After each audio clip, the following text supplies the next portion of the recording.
Malaking balita ngayon sa buong mundo ang napaulat na may isang asteroid na sinlaki ng gusali na pwedeng tumama sa ating planeta sa taong 2032. Ito ang asteroid 2024 YR4 na tinatayang nasa 100 to 130 feet ang laki. May mga reports na inahalintulad naman talaga yung impact niya to nuclear detonation sa atmosphere. Ang malaking tanong ngayon, saang bansa kaya ito maaring tumama? Maapektuhan ba ang Pilipinas? Kung magkataon, hindi ito ang unang beses na may bumagsak na asteroid sa ating bansa. Katunayan, may 7 ng kumpirmadong meteorite na bumulusok sa ating kapuluan. Ang Pampanga meteorite bumagsak taong 1859 sa bayan ng Mexico sa Pampanga. Paitan meteorite naman sa Ilocos Sur taong 1910, Calivo meteorite sa Aklan taong 1916, Pantar meteorite sa Lanao del Norte taong 1938, at ang mahigit 2 milyong taon ng Bondok meteorite na natagpuan sa Bondok Peninsula sa Quezon Province noong 1956, Orconuma meteorite sa Oriental Mindoro taong 2011, at ang pinakahuli sa listahan, ang Pongo meteorite na bumagsak naman sa Cagayan Valley taong 2022 lang. Ang mga meteorite na ito napunta sa iba't ibang bahagi ng mundo. May nakadisplay sa mga museum habang ang ilan itinago ng mga pribadong kolektor. Ang mga bato kasing ito mula sa kalawakan, hot item. Depende rin ito sa scientific value or kung may istorya itong dinadala. Yung mga meteorites na galing sa buwan, minsan umaabot ito from $1,000 to even $30,000 per gram. 30,000 is about 1.5 million pesos per gram. Higit pa sa halaga ng ginto. Pero sa mga nakalipas na buwan, may isang grupo na nakatunton sa 2 matagal ng pinaghahanap na meteorite na bumagsak sa Pilipinas. Tinangka nila itong ibalik sa bansa para muling mapagsama-sama ang 7 Philippine meteorites. Magtagumpay kaya sila? Marami ang nababato-balani sa mga batong ito. Kabilang na ang geologist at geoscientist na si Christian na may hawak daw na fragment o piraso ng 4 sa 7 Philippine meteorites. Kabilang sa koleksyon niya ang fragment ng Orconuma meteorite. Ito yung nakita ng 3 farmers sa Oriental Mindoro.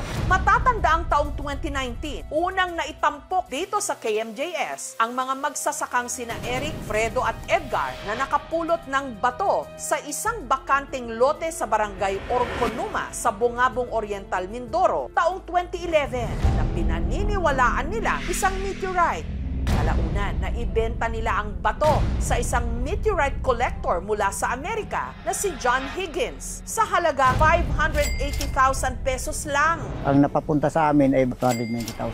Hanggang sa nabalitaan na lang nila na ang napulot nilang bato nasa Meteoritical Bulletin Database na ng international organization na the Meteoritical Society. Ang bato, kumpirmadong meteorite nga. Pero nagulat sila sa totoong halaga nito. Nagkakalaga ng 8 million. Talaga po, hinayang na hinayang po talaga kami. Ang bato namang ito mula raw sa pinakaluma at pinakamalaki sa 7 Philippine meteorite, ang Bondok meteorite. Based sa study, around 2.5 million years ago, bumagsak siya dito sa Philippines. So wala pang tao dito sa Philippines noon. And nakita lang siya 1956. So kaya nung nadiskubre siya, makalawang na. Si Christian may hawak din ng mga piraso ng Pantar meteorite na bumagsak at napulot naman sa Pantar, Lanao del Norte. Parte ito ng mga maliliit na butil ng meteorite na bumagsak sa mga bubong. Pinuntahan ng aming team ang Pantar, Lanao del Norte sa Mindanao. Ang tatay ko po, naikwento daw ng tatay niya sa kanya, yung minsang isang araw, sumabog daw ang langit dito sa Pantar. Wala silang kaalam-alam kung ano yung meteor, so ang akala nila ang langit ang sumabog. Andito tayo ngayon sa posibleng lugar na binagsakan ng Pantar meteorite. Nung bumagsak yung Pantar meteor, masukal ito na lugar. Natakot yung mga tao na saan ang galing yung liwanag na yun na may kasamang bato. Hawak din ni Christian ang piraso ng pinakahuling dokumentadong meteorite, ang Pongo Meteorite. Yung 13-gram specimen na ito ay na-acquire ko mismo doon sa kamag-anak ng finder. Naiparehistro na rin daw ito sa National Commission for Culture and the Arts bilang pinakaunang Philippine meteorite na itinuturing na cultural property. Ang koleksyon ni Christian ng meteorites nakalagay sa mga container box. So kapag more than 70% na yung humidity sa room temperature, kino-close na namin yung container box para mabawasan yung chance na kalawangin yung meteorite. Pero may kulang pa si Christian na 3 specimen ng Philippine meteorites. Pinaghahanap pa kasi ito hanggang ngayon. Isa sa mga ito, ang Calivo meteorite na ang bigat tinatayang aabot ng 2.4 kilos at ang Pampanga meteorite na ang pagbagsak taong 1859 na ilathala pa raw sa dyaryo. Nakuha namin ang kwento sa isang old Spanish newspaper, La Ilustración Filipina yata ang title, 1859, na bulabog ang buong Pampanga. Meron daw napakalakas na sound. Sa likod po ng simbahan ng Santa Monica, bumagsak ang meteorite. Ang meteorite na-recover pa raw noon. Finoward na meteorite na yon sa Manila, binigay sa Governor General. Mula doon, pinadala sa Madrid. Ang Paitan meteorite naman, na sinasabing bumagsak sa bayan ng San Juan sa Ilocos Sur taong 1910. 1910 kasi nagkaroon ng appearance ang Halley's Comet. Karoon sila ng suspect na ang batong ito ay posibleng galing doon sa kometang ito. Sa pagsusuri ng laboratorio, napatunayan na hindi pala ito galing sa kometa, kung hindi galing ito sa isang asteroid. Nagtungo roon ang aming team. Karunuan at bimagsak nga bulalakaw nga kunay ni lilang ko kanday di inang ko nako bagbagadamit ay din ako nga adda bulalakaw nga hindi wala amo ha no indot pa nga. Meron tayong barangay na 32 dito sa San Juan pero wala kaming record na barangay Paitan. Ang paghahanap sa 3 nawawalang Philippine meteorites, mission ngayon ng grupo ni na Christian, Melvin, Allen, Abraham at Hiro na nakabase sa Switzerland, ang Philippine Meteorite Repatriation Team. Sa team namin, magkakaiba kami ng professions. Pero may isa kaming commonality. Ito yung passion namin sa meteorites. Oo, siguro mga 5 to 8 years na rin na may mga collection din ng mga meteorite. Ako naman, nagsimula ako mag-collect ng year 2005. Hanggang taong 2023, ang grupo ni na Christian nagkaroon ng lead sa posibleng kinaroroonan ng Paitan meteorite na bumagsak sa Ilocos Sur taong 1910. Nalaman namin na may isang German collector and scientist na merong isang piece ng Paitan meteorite. So, kinontak namin yung German collector na ito. Nakipag-negotiate kami para lang maibalik yung Paitan main mass. Nalaman din namin na meron siyang Pampanga meteorite specimen. Kampante rin daw ang grupo na ang mga ito na nga ang hinahanap nilang mga meteorite. Kailangan munang sumailalim, hindi lang sa physical test, kundi sa laboratory analysis. Pero ang negosasyon para maibalik sa Pilipinas ang Paitan at Pampanga meteorites naging mapanghamon. Lagpas 1 taon ang pakikipag-usap namin sa German collector na ito dahil ayaw nga niyang bitawan. Gusto talaga nung German collector na pumunta kami personally. Kaya lang, yun nga, hindi naman ideal para sa aming 4 na pumunta sa Germany. So nag-tap kami ng mga kakilala namin sa ibang bansa para yun yung mag-represent sa amin sa pagkuha ng 2 meteorite specimens na ito. Matapos ang ilang buwang negosasyon, nitong Disyembre, ang Paitan at Pampanga meteorites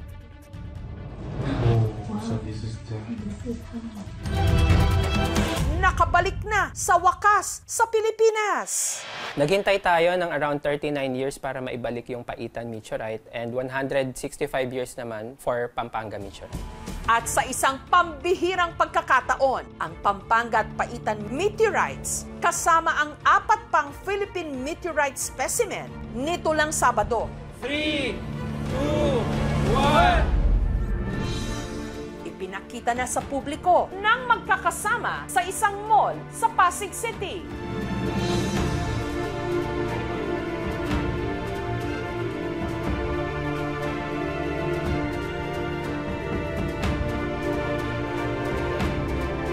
Pinapayagan namin na ipahawak ito sa mga tao dahil hindi naman ito gagamitin for research. So, hindi naman siya mako-contaminate. Nag-i-impact kasi sa tao yung experience. I was completely amazed since first time ko po makahawak ng meteorite. Kabilang sa mga nagpunta sa exhibit, ang kinatawan ng Santa Monica Parish at Tourism Office ng Mexico, Pampanga, kung saan sinasabing bumagsak ang Pampanga meteorite. Nakaka-proud po kasi yung bayan po namin nakilala sa international community sa larangan po ng science. We will coordinate with them naman. May exhibit sa Mexico. For a longest time, biro 100 plus years, wala tayong mga specimen nito. Kasi ngayon, kahit na ordinaryong mga Filipino na may interest po sa meteorites, may chance na po sila makita ito sa Pilipinas. Kagandang opportunity ito na to revisit yung progress ng scientific development sa buong bansa. May plan kami na mag-donate sa National Museum dahil ang National Museum free access yan. So, kapag may exhibit yan, mas maraming tao yung makakakita. Samantala, ang impormasyon sa kinaroroonan ng nawawalang ika-7 Philippine meteorite, ang Calivo meteorite na bumulusok sa Aklan taong 1916, nananatili raw mailap. Patuloy pa rin naghahanap ang grupo ng mga pangalan, ang mga leads, kung saan papatungo itong investigasyon namin. Balik naman tayo sa napabalitang asteroid na tatama raw sa ating planeta sa taong 2032. Meron ba tayong dapat ikabahala? Yung pong probability na babagsak sa lupa ang asteroid na ito, nasa 3% yat. Bagamat may posibilidad, wala pang dapat ika-alarma kasi napakaliit din po naman talaga nung tsansa niya ngayon na tumama. May mga experts na nag-estima kung saan siya, yung tinatawag nilang risk corridor, no? Kung saan pwedeng mag-impact itong asteroid na ito. Sa ngayon po, wala po ang Pilipinas doon. Ilan lang ang mga bagay na nakamamangha, pwede rin maging mapaminsala. Mga bato sa kalawakan na sa pagbagsak sa kalupaan, gumagawa ng kasaysayan.